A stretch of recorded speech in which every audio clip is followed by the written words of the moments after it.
try to leave time in my schedule throughout the day, because there will always be something which pops up, which is unexpected. This is on the basis of years of experience. There isn't really a prescribed set of duties that I have. I'm responsible. Can you maybe pull up the org chart again for a second?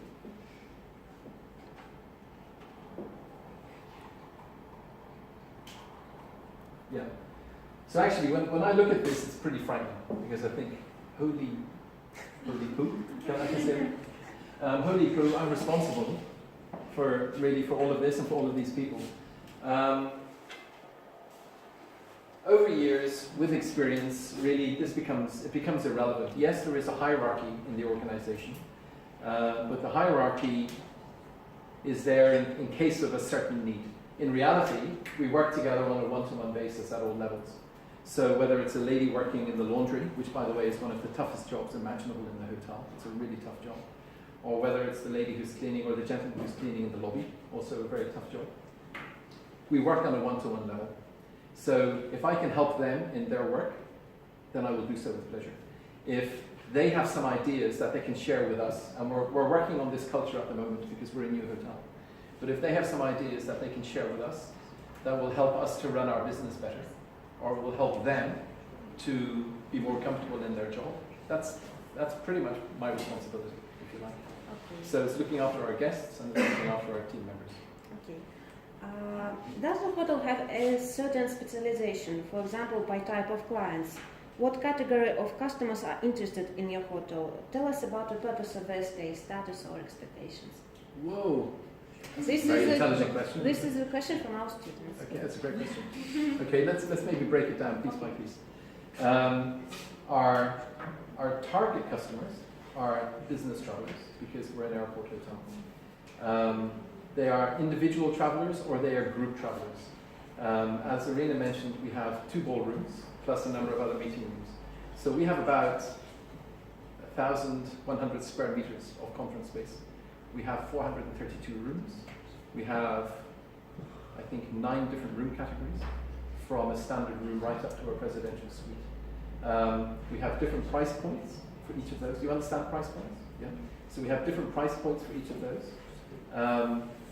We are predominantly a business hotel, targeting individual business travelers who are coming from the regions of Russia to Moscow, or they're from Moscow going out to the regions, and they need to stay somewhere because they have an early flight the next day, for example. There are lots of conferences for large international companies and for large Russian companies which take place in Moscow. So those companies, they bring their delegates in from the regions. Once upon a time, and Konstantin at the back would know this, of course, from his time with Vnukovo. Once upon a time, there were less hotels in Moscow, and the prices in Moscow, the price of hotels, was very, very high. Over the years, more and more hotels have opened. Once upon a time, there were only 5-star hotels opening. Then there were 5-star and 4-star hotels. Then there were 5-star and 4-star and 3-star hotels. And this is good for a market, because it means customers have a choice. And they have different budgets. Everybody has a different budget. So they can price themselves, or they can find accommodation which meets to their own price point.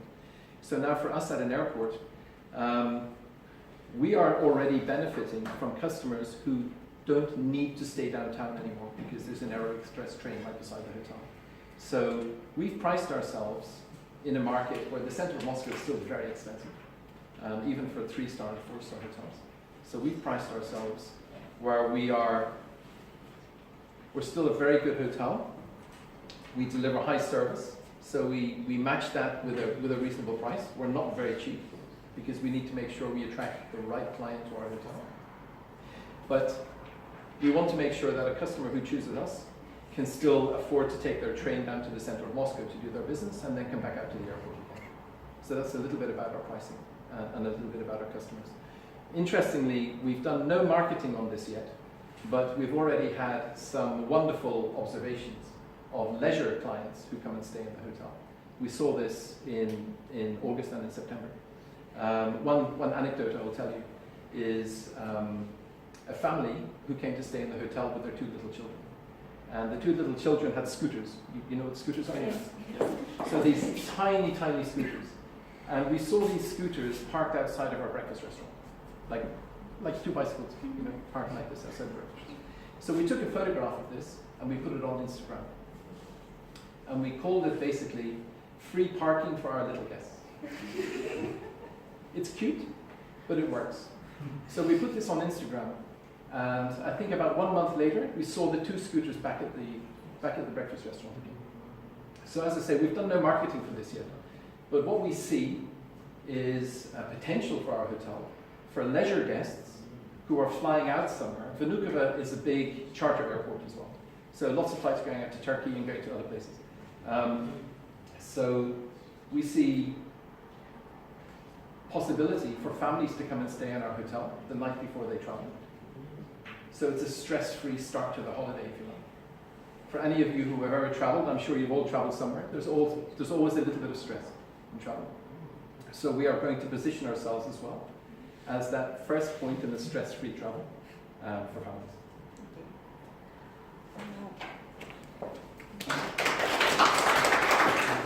You don't need to clap, it's just what we do. By your biography, we can understand that you've worked in many hotels in different countries. Could you tell us, is it hard to adapt the work of a hotel for the national traditions, the mentality of the country you are working in? That's a dangerous question. Well, maybe by example of Russia. No, I can give, like I said, that's a dangerous question. Actually, no, it isn't. It depends, Yes, I've worked in different countries. In my experience, if you travel to a new culture, and you've all had this experience, I'm sure, when you travel to a new culture, the first thing you do is you observe. You pay attention to what's going on around you, and then you adapt to how things are operating in that culture. That's the smart way of doing it. The less smart way of doing it is going in like a bull in a china shop and trying to change everything, and achieving nothing, getting frustrated. So that's clearly not the healthy way of doing it. So I strongly believe the right way of doing it is going in and observing. It's applicable when I moved to the UK for the first time, when I moved to China, when I moved to Russia for the very first time, even moving between Moscow and St. Petersburg. Is there anybody here from St. Petersburg? That? Yeah? Nobody here from St. Petersburg? Okay. Have any of you been to St. Petersburg? Yes. Okay. Would you agree that Moscow and St. Petersburg are different? Yes. Right. So even that cultural adaptation, I first came to Moscow, and then what I learned in Moscow about the culture was not applicable when I moved to St. Petersburg. It was a little bit, okay, the language was the same. Some would argue it's different. They have different pronunciations. But anyway, even that cultural sensitivity exists within countries.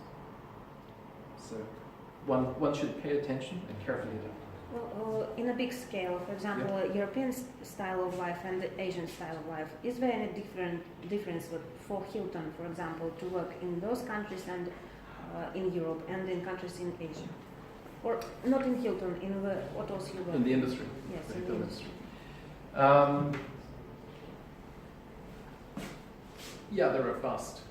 There are significant differences. Asia is much more has anybody been to Asia? Yeah. Okay. To my observation, Asia is much more a sort of in-your-face culture. You understand what I mean? It looks very calm. It looks very peaceful. When you watch the television adverts, when you're there, it's crazy. It's completely mad. That's the reality. And in English, we have an expression which is when you see a duck swimming on the water, you see a very calm duck, right? And underneath the legs are going crazy.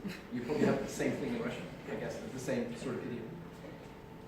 In Europe, it works like that. In Asia, it's all, the duck is going crazy above the water as well as under the water. And so it's a significant cultural difference. Okay, thank you. About your daily work again, what difficulties do you face more often, and how do you solve the issues you have? Well, right now we're still opening a hotel. So we opened the doors of the hotel on the 1st of June.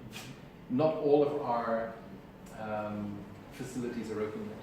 So the Sky Lounge we will be opening later this month. The Executive Lounge will be opening later this month. One of the ballrooms we will open probably in the next for 3 weeks, I would say. And the second ballroom we will probably open at the end of November. The presidential suite will be probably at the end of December. So I think the difficulty, if I can call it a difficulty, is working with the owners and their contractors through the process of still trying to receive the hotel while we have guests. So before we opened the hotel, it was pretty easy because everything was in pre-opening. So we were just working with no guests. But since we've opened the hotel, then it becomes much more sensitive because we have guests who are in our hotel. We have to manage the noise which is being made by the contractors. We have to make sure that they're not making noise at times when we don't want them to make noise. We need to make sure that they are making noise when they're supposed to be making noise. And there are some minor construction issues which occur after we open the hotel. There are guarantees in place from equipment providers, so we have to work with them. A small project we have at the moment, for example, is with the guest elevators. We have 10 guest elevators, I think, something like this, 10 or 11 or 12. We have a lot of guest elevators. Sorry, a lot of elevators. 6 of them are for guests. We're installing, actually this week, a system for the key. So guests will not be able to get to different floors without having their key. And it will be the same for our employees. So in an ideal, sorry Constantine, in an ideal world, all of that would be done before the hotel opens. But now we're doing it while we have guests in the hotel. So it's not a difficulty, it's just logistics that we need to manage. And we just need to, it's like playing chess, you know, we have to try and think 1 or 2 steps ahead of the contractors because there will be confusions. This is, again, a very hard question, I guess. What is the main strategy of guest accommodation? What is included in a set of measures aimed at the implementation of the hotel's work and provided services? Can you read that again, please? What is the main strategy of guest accommodation? What is the main strategy of guest accommodation? What do you mean by that? How do you choose, by example, how do we choose our guests? Not guests, what rooms to give them, for example? Okay. It's based on price. So we may have a single business traveler, and that single business traveler either wants a queen bed, so it's one large bed, or they might choose a room where there are 2 single beds because they prefer to have a single bed. Now, it's not a small single bed, it's still quite a big bed. So we have a different number of those rooms. We have cheaper rooms, if I can say that. So the cheaper rooms of the hotel are on the 4th, 5th, and 6th floors. Then there's a forest starting from, let's say you can see over the forest, from the 7th floor, so we price those rooms differently. Some guests want to have a forest view, some guests want to have an airport view. Some guests don't want any view, they just want to have a room, in which case they'll take a room, sometimes including breakfast, sometimes they don't want breakfast, so there will be a different price point for that. If a guest wants to buy a room including breakfast, and they buy that before they arrive at the hotel, then they will get a better price than if they book a room only, and then when they are in the hotel they decide to go and have breakfast, they will pay more. So we try to work with economies of scale as well within our guests.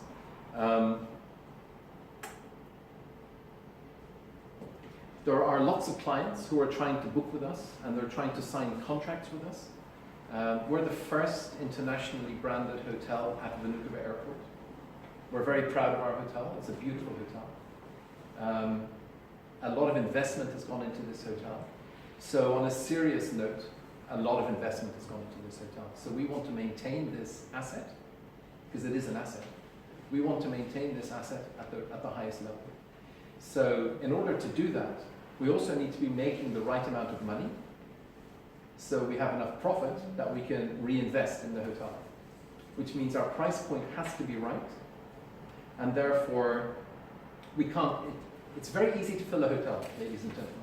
You just put a really cheap price and you stand back, and people will buy all the rooms. That's really easy to do, okay? But it's not the right strategy for sure. We need to find the right price point to make sure that we can maintain our investment. Thank you very much. Our students wanted to know the room service is basically the main service you provide for guests. What are the most popular additional services in your hotel? Room service, you mean delivery of food to the guest room? Accommodation? Accommodation. Yes. Okay.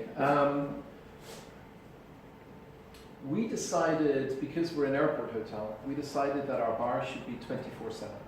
You understand 24/7? We decided it should be 24/7. Because we have people arriving at 2 or 3 o'clock in the morning, and they're going to stay in the hotel till probably 5 or 6 the following afternoon. So they're on a different body clock because maybe they're flying in from somewhere in Asia.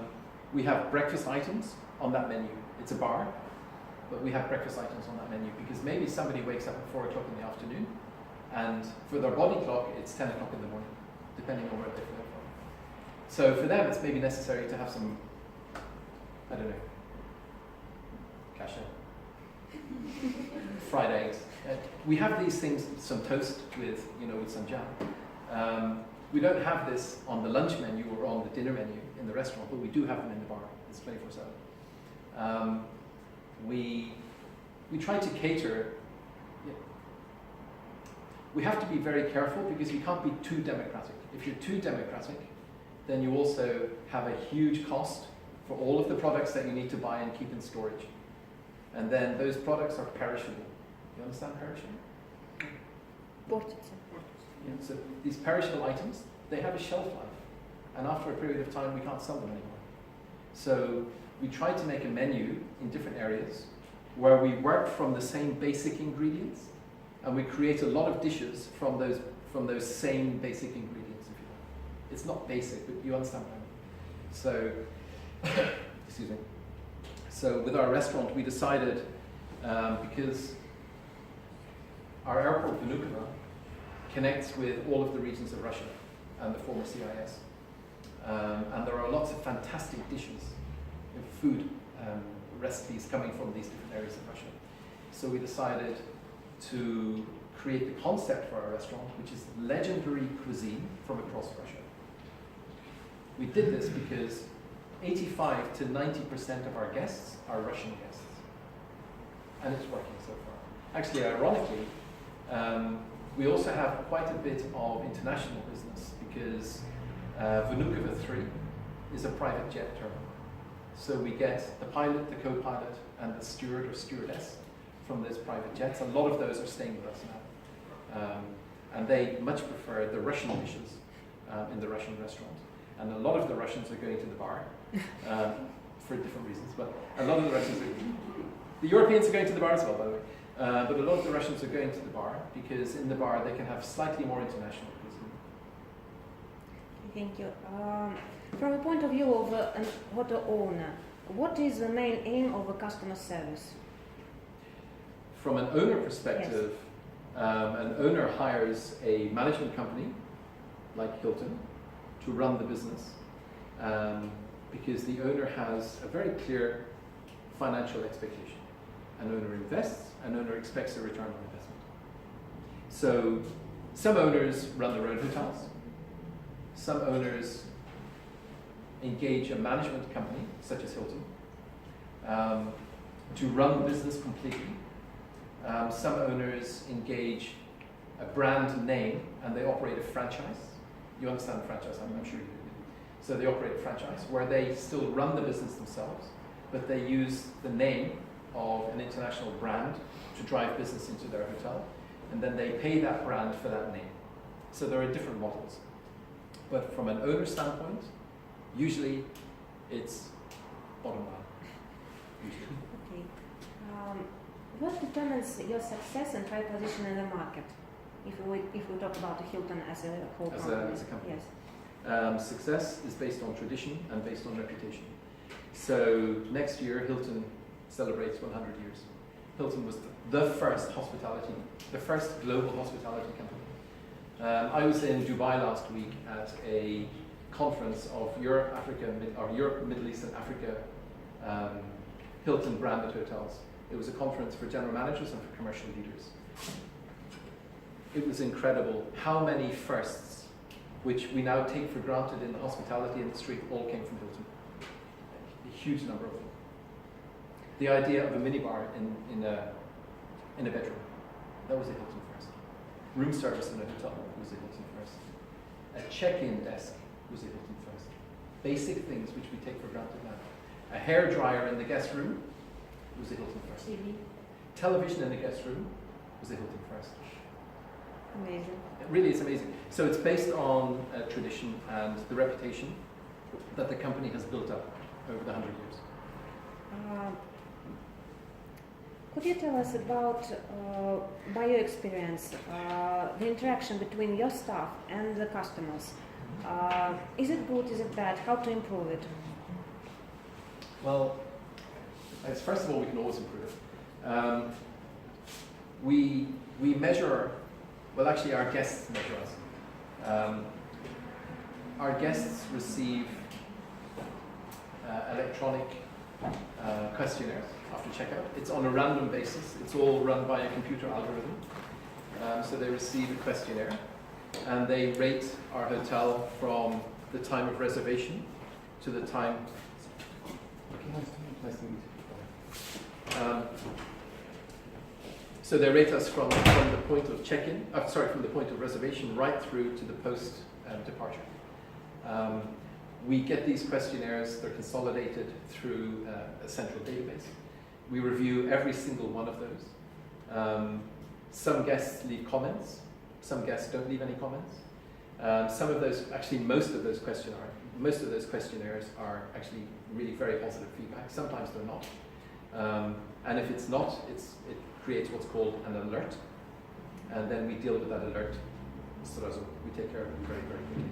Because we need to understand why we didn't achieve what it is we want to achieve. We have already very strong results with, in general we have very strong results, especially with our check-in and check-out. So the speed of check-in and check-out, the efficiency, the friendliness of check-in and check-out, the cleanliness of the room. This is a huge minimum expectation, if you like. These ratings are very high. There are one or two other areas where we're not as high as we would like to be, but we work on these on a daily basis. Is there any ethical code for your staff members in work? There's a very strong code of ethics. Is it like written code or? Yes. There's an explicit code of ethics. Yes. Do we make a vow to? We don't put our hand on a book and stick our hands up. No, of course not. And if they break some rules in that code, how do you basically punish? Well, okay, now that's an interesting question because that connects with our culture. Our culture is not a punishment culture. Our culture is a rewarding culture, and it's a taking risks culture. So we encourage, and we lead by example on this. We encourage all of our people, if they have an idea, try to execute the idea. If it's going to have a huge impact, maybe talk to somebody about it before you do it. But if it's something that you, for example, observe that you can just do, which you know is going to have an immediate benefit for that guest, then please go ahead and do it. Tell us afterwards what you did, because if it works, we should do it elsewhere as well. People make mistakes. It happens. Our culture is more take the risk, manage the risk, tell us what it is you were doing. If we make a decision together to do something and it doesn't work, then we go, okay, that didn't work. What could we do differently to make that work next time? If it does not, you did it wrong. That's not the culture at all. If it works really well, then we celebrate. So this morning, for example, it's just a small thing, but it's actually quite big. We signed a contract. It's our first big contract, big commercial contract for occupancy. It's a very good contract for us. And we got the sales team together this morning. We had a cake. We put a little smiley face on the cake. And we had a little bit of fun for 30 minutes, eating cake and talking about the success that we had. And this is much more the culture that we want to generate. It's about celebrating success. And if we get something wrong, we talk about it and we figure out, okay, we shouldn't do that again. But what can we do, which is better? So coming back to the code of ethics, we have a very strong belief in honesty, and trust, and openness, and caring. It's very strong, I assure you. And we don't have, I'll say this quite openly, we don't have time for people who are coming to us with a dishonest agenda. Do you understand what I mean? Yes. We don't have time for this. Because it hurts us, it hurts our other employees, and ultimately it will hurt our guests. And if it hurts our guests, it hurts our reputation. We have zero time for this. We're pretty open about this from day one. Is this system of bonus appreciations basically in every hotel you worked before? Or is this just in Hilton? I worked with another large international hotel company for 13 years. And then I worked for other companies, 2 years here, 3 years there. Other companies more or less do the same thing, more or less.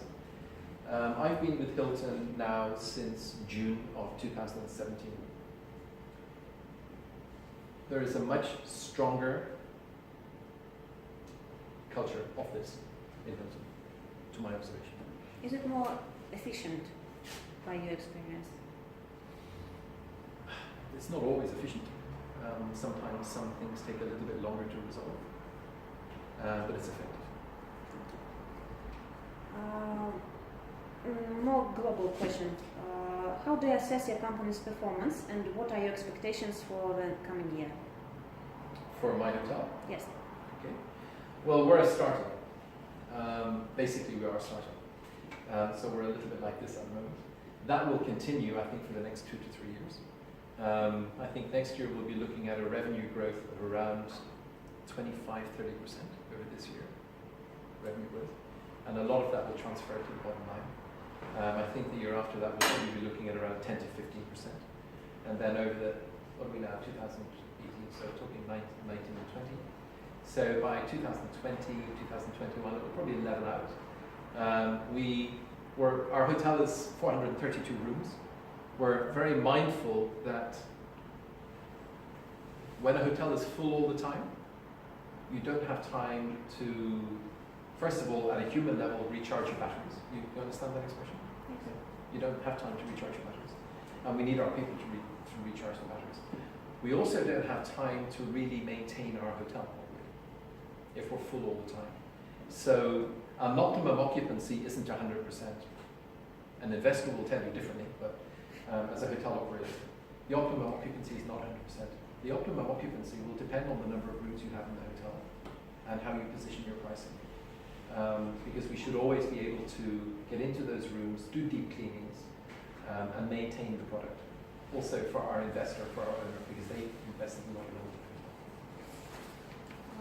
There is a question, not exactly from the students of our tourism and hotel industry profile, but from management and sports.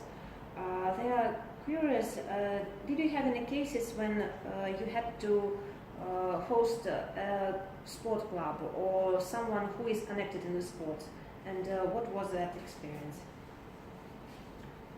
Have you all heard of the World Cup? I guess you have.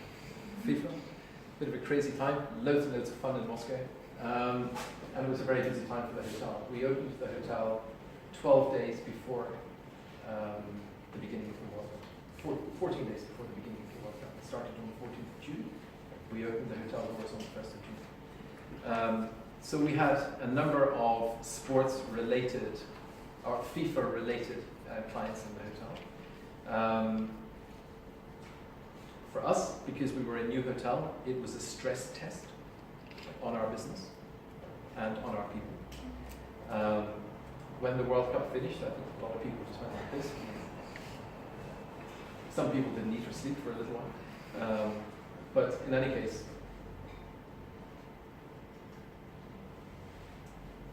all of the people that we have hired in senior and middle management positions are experienced hotel operators. Either as a supervisor in the previous hotel and coming in as a junior manager, or as a manager coming in as a middle manager, or a middle manager coming in as a more senior manager. And some of those have different experiences from different hotels at different times, in which case we were able to pool the resource of experience, which helped us really through that time. Since FIFA finished, we've started to receive inquiries from other sports faculties, other sports institutes. We're also picking up some basketball business, some volleyball business, some water polo business, some synchronized swimming inquiries. So we're actually very well positioned for all of this. You said it was a stress for your hotel. Stress test. And could you give some advice for future managers in sports who probably will, for example, take their teams with them and cross the border and get rooms? Can you advise them how to do that? How to work with the hotel before they arrive, for example? Quite often, even if somebody is an expert in their field, whether it's a sports field or whether it's IT or pharmaceuticals, they think they know what they need until they arrive, and then they say, oh, we forgot to do this, we forgot to do that, can you help us with this? So a hotel like ours, for example, we employ a specific department which is called groups, conference and events. And they look after any such inquiries. So I guess my advice would be to connect with the local expert in the hotel and get that expert to help to ask the questions that the sports organizer maybe hasn't thought about. Because we will have people in the hotel who will be experienced and can help to put the questions into the head of the client so the client can ask those questions. And that should be done, if possible, person to person, not by email. Not by email, please, not by email. Because it just becomes ping pong with emails. So it should be a video Skype, or it should be a telephone call, or it should be a person to person meeting, just to work that out. You said that the hotel is pretty new, but you definitely have advantages against other hotels in Moscow. Can you name some? Or Hilton? Well, except that. By location, by infrastructure, by some bonuses you have from the Hilton. Yeah. Well, that all comes under We Are Hilton. So the Hilton loyalty program kind of speaks for itself for anybody who travels and works with loyalty programs. Marriott have their program, Intercontinental Hotels have their program, and Hilton we have ours. Radisson have theirs. You know, so every operator has their почетными, card. Ours operates more dynamically.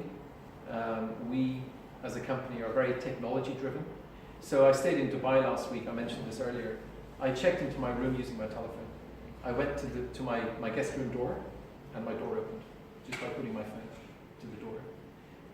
No other company is doing this. No other company is doing this yet. So we don't have it in Moscow yet, but it is something that Hilton is doing, and they're one step ahead. What we are doing in our local market, which positions us differently to other hotel companies, we run a very dynamic revenue management model. There is a central revenue management function which sits in the UK. There are about 120 people working in this department, and all they do is they work with hotels. So we work with one lady every day. We have a 15-minute call with her every morning. She's based in Watford, and she has 3 hotels to look after. That's it. So she looks after 3 hotels. And we work with her on our pricing. And not only pricing for now, but pricing for the future. This is something which I think we are one step ahead of what competitors do. And it also means that when we go to market with a price, we're confident that that price is the right price. Because in an ideal world, it's not good to go in with a price, and then the client comes back and says, well, can you do this? And then you go, oh, well, we'll do this, and then the client goes there. That's not efficient, not at all.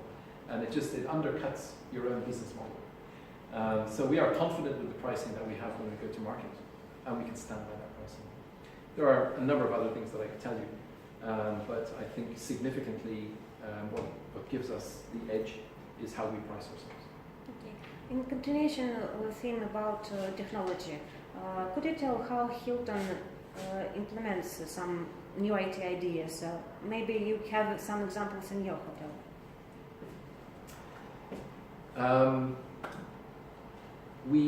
When we open the ballrooms, as I mentioned, next month and the month after, we have,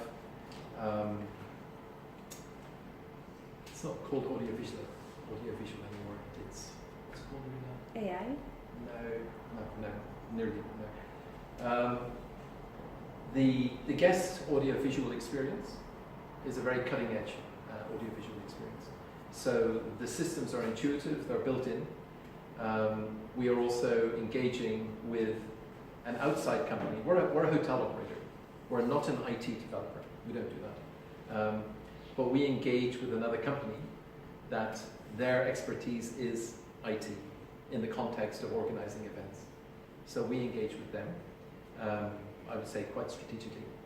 So we will be able to present to our client a one-stop shop solution. So a client comes to us and they say, we'd like to have your 2 ballrooms, we want to do a massive show, and we don't know who to connect with. We can provide all of that. Okay.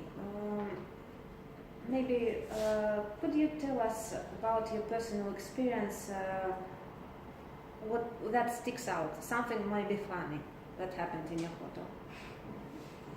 Just tell us a story about something an incident that you had to maybe solve in a funny way.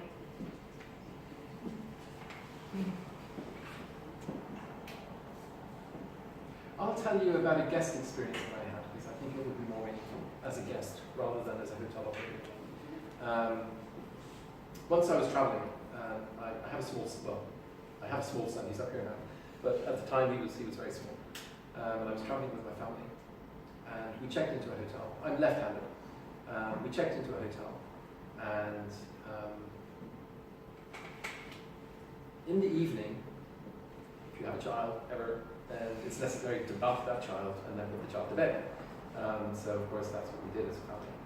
And I noticed by the time it came to bath time, there was a little bottle of shampoo for the child, for my baby boy actually. And it was written on this, no tears, wash behind your ears, for the child. Okay, you understand the context of this. Beside it was another bottle, and it said left-handed shower gel. The attention to detail, it blew my mind. It was such a sweet thing. It's the same shower gel condition, but it was just a sweet thing. They had a little label which they put around it, left-handed shower gel. You know, they noticed at check-in that I was signing the registration card with my left hand. That's an incredible experience. As a top manager in a hotel, can you tell what is the most important quality that is needed to do your job? And can you advise any qualities for our future managers in this business? What they should start building up in their character to work in Hilton, for example? Be patient, be kind.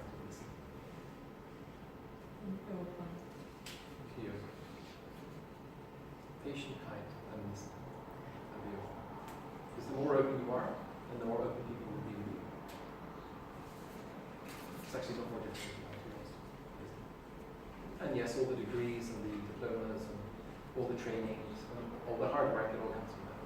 But if you don't have those qualities, or if you can't identify how you can improve those qualities, then choose it. So, their education, is it important to work in your hotel? Would you say so? Is education important to work in the hotel? Yes, their education, their specialization, that they are going to be exactly managers in hotel business. No, not necessarily. That's probably the wrong answer. It depends, really. It depends on the discipline that one wants to go into. If somebody wishes to go into the commercial, in a commercial direction, then probably an education and experience in that direction will help. If somebody wishes to be a general manager, I'm a former finance guy. If somebody wants to be a general manager, it doesn't matter which discipline that person comes from, which is knowledge. It all comes from within, whatever that person wants to do. So your advice for them would be just to be kind and hardworking? Well, there's a little bit more to it than that, but they're good starting points for sure. And be self-driven. Be self-driven. You know, our philosophy is that we will if anybody wants to be developed, and we look for that potential all the time, we're almost scouting all the time. If we see somebody who would like to be developed, we will come 50% of the way. We'd like that person to come the other 50% of the way. We think that's respectful. Because we will put as much of our time into that person's development as we can. But we need that person to come the other 50% of the way. And if we find that we're either going more than 50% of the way, or if that person finds that they're going more than 50% of the way, we need to chat about it, because we need to get the balance back. Irina already told us about the process, how to start working in the hotel, but could you please tell a little bit more? They graduate. What is the next step to get a job in your hotel? Depends on what you'd like to do. I would suggest to sit down and have a conversation with myself, with Irina, and talk to us what you would like to do. Would you like to spend a year or two just understanding a bit more about our business? Would you like to embark on a full rewarding career with our company? Would you like to travel? Do you have family living elsewhere and you ultimately want to get to that destination? We have hotels everywhere. We have different brands everywhere. We have corporate roles. So we are an open book. Can you say the same for other chains of hotels? For example, they want to work in the business, but not exactly in Hilton. I think in my experience, and I need to be respectful to other companies as well, because I've had some great experiences with other companies. I've also had some not great experiences with other companies. I think on balance, as I said earlier, I think the experience I'm having with Hilton is a better experience all around than the experience I had with other companies. Because other companies talk about it, correct me if I'm wrong, I see it actually happening with them. And I think that's a difference. And the training programs that, and the development programs that Irina mentioned earlier, I have not seen this. This I have not seen with other companies. Not at all. Question again, perhaps about some funny issues you probably had or never had. Did you ever host celebrities or politicians? What are the conditions in your hotel for high status customers? Yes, I have, a number of times. Usually, the politician, or let's say the person of high profile, doesn't make the decision themselves on what to say. Usually, it's an agency or an assistant who makes the booking for them. In which case, our relationship, our primary commercial relationship, is with the organization that is booking. And then when that client checks in, we put that relationship aside and we look after that client. We totally focus on that client because we understand the clear benefits of that. And the clear benefit is the strategic relationship we have with the organization that is booking that client with us.